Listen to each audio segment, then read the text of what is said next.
What a difference a day makes, eh? Who would have picked this yesterday morning? The National Party leadership has turned into a three-horse race following John Key's sudden resignation. Finance Minister Bill English, Health Minister Jonathan Coleman and Police and Corrections Minister Judith Collins have all thrown their hats into the ring for this top job.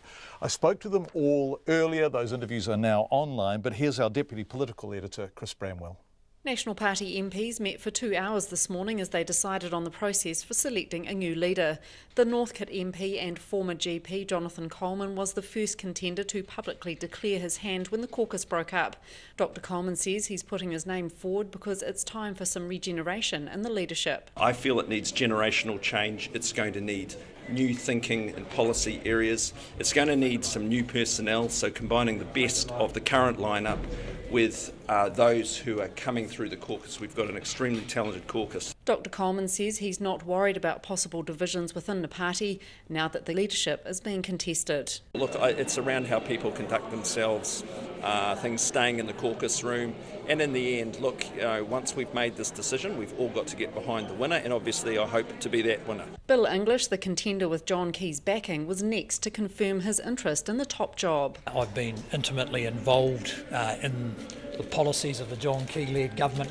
I can see fantastic opportunities for stronger economic performance, for spreading the benefits of growth for more New Zealanders, and for getting stuck into some of our most intractable social problems, an area where we're just getting started really. So I'm a candidate for the leadership. Bill English steered the National Party to an historic 2002 election loss when it won just 21% of the party vote. He says the circumstances are different now. The National Party was different, the political environment was quite different.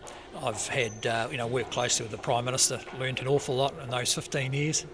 And I think it's partly because of that experience can see the opportunities ahead. On her way into question time this afternoon, Judith Collins also threw her hat in. I know it's going to take not only a huge amount of work, but it's going to need to take someone who can make decisions, who can think on their feet, who can make hard calls, and who can connect to New Zealanders, whether they're women, men, or of any ethnicity.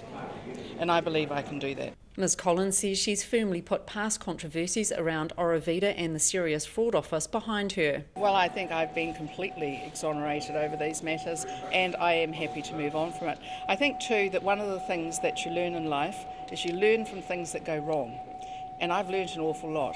And I know this, I would not be here still in the job and putting in every effort that I possibly can if I didn't believe that I was adding value. The Labour leader Andrew Little says tensions have been simmering in National for a while and the lid has now blown off. We know between Judith Collins, Paula Bennett, Jonathan Coleman to an extent, possibly Amy Adams, we know that those tensions are there. We know that backbenchers are variously happy and unhappy with kind of whoever's around. The lid's been blown off that now, so a lot of that stuff will bubble to the surface. Bill English already has the public backing of 8 ministers, including Nikki Kay, who briefly reappeared at Parliament today. Ms Kay is undergoing treatment for breast cancer and says she wanted to be at the caucus meeting for the discussion on a new party leader. She says she also wants to acknowledge John Key and the support he's given her. I don't want to cry, but he has been an incredible rock during this period. So has obviously the Deputy Prime Minister and the caucus, and to all of those people who get cancer, particularly breast cancer sufferers out there, I just want to acknowledge the courage that they have and to say that I could not have more support from my caucus during this period. National Party MPs will meet again on Monday to vote for their new leader. Atu i te whare pārimata mō te hōtaka o te ahiahi ko Bramwell ahau.